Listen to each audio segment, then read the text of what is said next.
बंगाल की खाड़ी में उठी 30 फीट ऊंची लहरें, भारत के ब्रह्मास्त्र ने पानी को चीरते हुए दुश्मन के दिल में किया सुराख। ऑपरेशन सिंदूर 2.0 का भयंकर वाला आगाज। भारत ने समंदर से दागी ब्रह्मोस मिसाइल, 300 किलोमीटर दूर हुआ धमाका।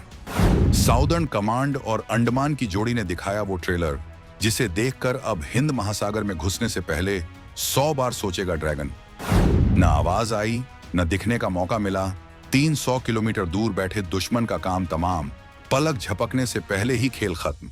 सोमवार की सुबह जब सूरज की पहली किरण बंगाल की खाड़ी के पानी को छू रही थी, ठीक उसी वक्त समंदर के सीने में एक ऐसी हलचल हुई जिसने दिल्ली से लेकर दूर बैठे दुश्मनों के वॉर रूम में रेड अलर्ट बजा दिया। ये कोई मामूली धमाका नहीं था और न ही ये कोई रूटीन ड्रिल थी। ये भारत की उस हुंकार का सबूत था जो अब कागजों पर नहीं बल्कि हकीकत में जमीन और आसमान का नक्शा बदलने की ताकत रखती है। खबर निकल कर आई है कि भारतीय सेना ने अपने सबसे भरोसेमंद, सबसे घातक और दुश्मन के लिए साक्षात काल माने जाने वाले ब्रह्मास्त्र यानी ब्रह्मोस सुपरसोनिक क्रूज मिसाइल का एक ऐसा परीक्षण किया है जिसने सटीकता के सारे पुराने रिकॉर्ड तोड़ दिए हैं। लेकिन रुकिए, बात सिर्फ मिसाइल दागने की नहीं है। बात है उस टाइमिंग की, उस लोकेशन की और उस मैसेज की जो इस धुएं के गुब्बार के साथ दुनिया को भेजा गया है। 2025 का साल खत्म होने को है और इस वक्त जब दुनिया में हर तरफ तनाव है, भारत का अपनी साउदर्न कमांड और अंडमान निकोबार कमांड को एक साथ एक्टिव करना किसी बहुत बड़ी रणनीति का हिस्सा है। क्या भारत ने समंदर के रास्ते आने वाली किसी बड़ी मुसीबत को हमेशा के लिए खत्म करने का ब्लूप्रिंट तैयार कर लिया है? आखिर इस टेस्ट में ऐसा क्या खास था कि इसे पिन पॉइंट एक्यूरेसी का नाम दिया जा रहा है? हम आपको बताएंगे इस धमाकेदार खबर की पूरी कहानी, तो बने रहिएगा वीडियो पर अंत तक। और इस संबंध में आपके जो भी विचार हों कमेंट में लिखकर जरूर बताइएगा, क्योंकि आज बात भारत की उस ताकत की है जो आपको सीना चौड़ा करने का मौका देगी। बुल्सआई, जब निशाना चूकेगा नहीं तो दुश्मन बचेगा नहीं। चलिए सबसे पहले इस खबर की गहराई में उतरते हैं। आज तक की रिपोर्ट और सेना के सूत्रों के मुताबिक ये टेस्ट भारतीय सेना की साउदर्न कमांड की ब्रह्मोस यूनिट ने किया है। अब आप सोचेंगे कि भाई टेस्ट तो होते रहते हैं, इसमें नया क्या है? नया है इसका एग्जीक्यूशन यानी तरीका। सेना ने साफ शब्दों में कहा है कि मिसाइल ने अपने लक्ष्य को पूरी सटीकता के साथ भेदा। फौजी भाषा में इसे बुलसआई कहते हैं। मतलब अगर टारगेट एक छोटी सी खिड़की थी तो मिसाइल दीवार तोड़कर नहीं बल्कि उसी खिड़की के अंदर से घुसकर फटी है। नेविगेशन, गाइडेंस और कंट्रोल सिस्टम, ये तीन वो दिमाग हैं जो मिसाइल को रास्ता दिखाते हैं। और रिपोर्ट कहती है कि इन तीनों ने बिल्कुल वैसा ही काम किया जैसा कि इनसे उम्मीद थी। इसका सीधा मतलब ये है कि हमारी टेक्नोलॉजी अब उस लेवल पर पहुंच चुकी है जहां गलती की कोई गुंजाइश नहीं है। 2025 में युद्ध सिर्फ ताकत से नहीं बल्कि प्रिसिजन यानी सटीकता से जीते जाते हैं। अगर आपके पास बड़ा बम है लेकिन वो गलत जगह गिरता है तो वो बेकार है। लेकिन भारत के पास अब वो ताकत है कि वो भीड़ में छिपे दुश्मन के सिर्फ कमांडर को उड़ा सकता है और आसपास किसी को खरोंच तक नहीं आएगी। ये परीक्षण ये साबित करता है कि भारतीय सेना की ब्रह्मोस यूनिट्स किसी भी रियल टाइम ऑपरेशन के लिए तैयार हैं। रियल टाइम का मतलब समझते हैं आप?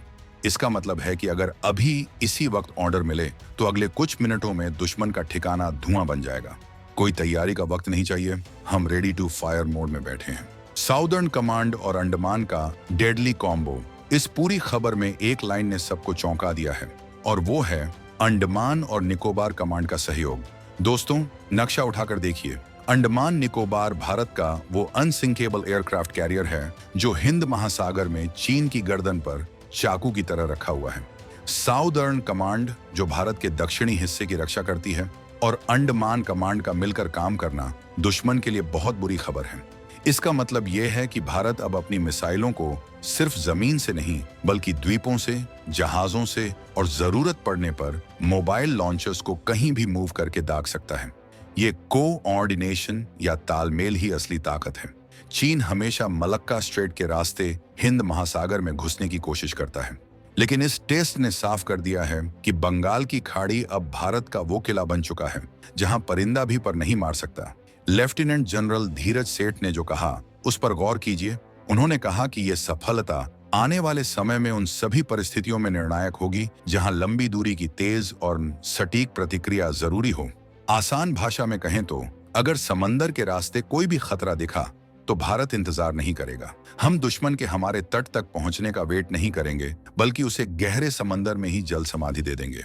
ये 300 किलोमीटर की रेंज सिर्फ एक नंबर नहीं है, ये वो लक्ष्मण रेखा है जिसे पार करने की जरूरत अब कोई नहीं करेगा। 300 किलोमीटर का नो एस्केप जोन। अब जरा इस ब्रह्मास्त्र की टेक्निकल ताकत को आसान भाषा में समझते हैं। ब्रह्मोस दुनिया की सबसे तेज सुपरसोनिक क्रूज मिसाइल मानी जाती है। सुपरसोनिक का मतलब है आवाज की रफ्तार से भी कई गुना तेज। जब यह मिसाइल चलती है तो दुश्मन को इसके आने की आवाज तब सुनाई देती है जब वो मर चुका होता है। इसकी रफ्तार इतनी तेज है कि दुनिया का कोई भी मौजूदा एयर डिफेंस सिस्टम, चाहे वो चीन का हो या किसी और का, इसे ट्रैक करके गिराने की गारंटी नहीं दे सकता। 300 किलोमीटर से ज्यादा की रेंज का मतलब है कि हम अपनी सीमा के अंदर सुरक्षित बैठकर बॉर्डर के उस पार दुश्मन के बंकर, रडार स्टेशन या हथियारों के डिपो को छुटकियों में उड़ा सकते हैं। और सबसे खास बात, ये फायर एंड फॉरगेट सिस्टम पर काम करती है, यानी एक बार दाग दिया तो फिर भूल जाओ। मिसाइल अपना रास्ता खुद ढूंढ लेगी, चाहे दुश्मन कितना भी भागने की कोशिश करे, चाहे वो अपने रडार बंद कर दे या इलेक्ट्रॉनिक जैमिंग का इस्तेमाल करे, ब्रह्मोस अपनी शिकार को ढूंढ ही लेगी। ये मिसाइल जमीन, हवा और पानी तीनों जगहों से दागी जा सकती है। आज का टेस्ट बताता है कि हमारी जमीन वाली units, land attack cruise missile systems, अब इतनी घातक हो चुकी हैं कि उन्हें किसी बड़े इंफ्रास्ट्रक्चर की जरूरत नहीं। एक ट्रक कहीं भी खड़ा होगा, मिसाइल दागेगा और वहां से रफू चक्कर हो जाएगा। दुश्मन ढूंढता रह जाएगा कि हमला हुआ कहां से। चिकन नेक बना अब अभेद्य किला। खबर में एक बहुत महत्वपूर्ण संदर्भ दिया गया है, चिकन नेक और वहां की गई नई तैनातियां। चिकन नेक या सिलीगुड़ी कॉरिडोर वो पतला सा रास्ता है जो भारत को उसके नॉर्थ ईस्ट राज्यों से जोड़ता है। चीन की गंदी नजर हमेशा इसी रास्ते को काटने पर रहती है, लेकिन रिपोर्ट बताती है कि भारत ने अब वहां Rafale S-400 air defence system और ब्रह्मोस की तैनाती करके उसे एक अभेद्य किला बना दिया है।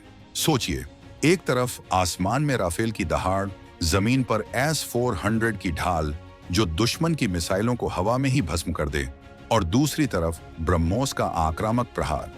ये डिफेंस और ऑनफेंस का ऐसा मिश्रण है जिसने चीन के रणनीतिकारों की नींद उड़ा रखी है। बंगाल की खाड़ी में हुआ ये ताजा टेस्ट उसी कड़ी का हिस्सा है। ये बताता है कि हम सिर्फ उत्तर में नहीं, बल्कि दक्षिण और पूर्व में भी अपनी समुद्री सीमाओं को लोहे की दीवार में बदल चुके हैं। अब अगर ड्रैगन सिलीगुड़ी की तरफ देखेगा तो उसे पता है कि बंगाल की खाड़ी से ऐसी मिसाइलें उठेंगी जो उसके सप्लाई रूट्स को तबाह कर देंगी। ये 2025 के भारत की मल्टी फ्रंट वॉर, बहु मोर्चा युद्ध की तैयारी है। हम दुश्मन को ये मौका ही नहीं देंगे कि वो सोचे कि भारत का ध्यान बंटा हुआ है। आत्मनिर्भरता की गूंज, दुनिया मांग रही है भारत का ब्रह्मास्त्र। इस टेस्ट की सफलता का एक और पहलू है आत्मनिर्भर भारत। एक समय था जब हम अपनी रक्षा के लिए दूसरों के सामने हाथ फैलाते थे, उनकी पुरानी तकनीक खरीदते थे, लेकिन आज हवा बदल चुकी है। ये ब्रह्मोस जिसे हमने रूस के साथ मिलकर बनाया और अब हम इसे इंडिजिनाइज, स्वदेशीकरण कर रहे हैं, आज दुनिया के लिए ईर्ष्या का विषय है। खबर में जिक्र है कि दुनिया का सबसे बड़ी आबादी वाला मुस्लिम देश भारत से ब्रह्मोस खरीद रहा है। इशारा साफ है, इंडोनेशिया और फिलीपींस जैसे देश जो चीन की दादागिरी से परेशान हैं, उन्हें अब अमेरिका या रूस में नहीं बल्कि भारत में अपना रक्षक दिख रहा है। वो जानते हैं कि अगर चीन के जहाजों को रोकना है तो भारत की ये मिसाइल ही एकमात्र उपाय है। जब भारतीय सेना खुद इसका सफल परीक्षण करती है तो इन खरीदार देशों का भरोसा और पक्का हो जाता है। ये टेस्ट सिर्फ हमारी सुरक्षा के लिए नहीं है, ये एक मार्केटिंग पिच भी है। हम दुनिया को बता रहे हैं कि हमारा माल टेस्टेड एंड प्रूवन है। हम वो देश बन रहे हैं जो अब हथियार आयात नहीं बल्कि निर्यात करके विदेशी मुद्रा कमा रहा है और साथ ही साथ कूटनीतिक रिश्तों को मजबूत कर रहा है। ये सॉफ्ट पावर और हार्ड पावर का बेहतरीन संगम है। युद्ध सिर्फ मैदान में नहीं, दिमाग में भी लड़े जाते हैं। इस टेस्ट का सबसे बड़ा असर दुश्मन की साइकोलॉजी यानी मनोविज्ञान पर पड़ेगा। जब भी कोई देश ऐसा सफल परीक्षण करता है तो पड़ोसी मुल्कों की इंटेलिजेंस एजेंसियां रात भर जागकर रिपोर्ट बनाती हैं। पाकिस्तान और चीन के विश्लेषक अभी इसी गुणाभाग में लगे होंगे कि आखिर भारत ने इस टेस्ट में कौन सा नया सेंसर इस्तेमाल किया, इसकी सटीकता इतनी जबरदस्त कैसे है। ये एक तरह का डिटरेंस है। डिटरेंस का मतलब होता है दुश्मन के मन में इतना खौफ पैदा कर देना कि वो हमला करने का ख्याल ही दिल से निकाल दे। ब्रह्मोस की 300 किलोमीटर रेंज का मतलब है कि दुश्मन के वो ठिकाने जिन्हें वो सुरक्षित मानता था, अब वो भारत की जद में हैं। अब सवाल उठता है कि इसके बाद क्या? ब्रह्मोस का यह टेस्ट तो सफल हो गया, लेकिन क्या भारत यहीं रुकने वाला है? बिल्कुल नहीं। सूत्रों की माने तो भारत अब ब्रह्मोस के नेक्स्ट जनरेशन एनजी वर्जन और हाइपरसोनिक मिसाइलों पर काम कर रहा है।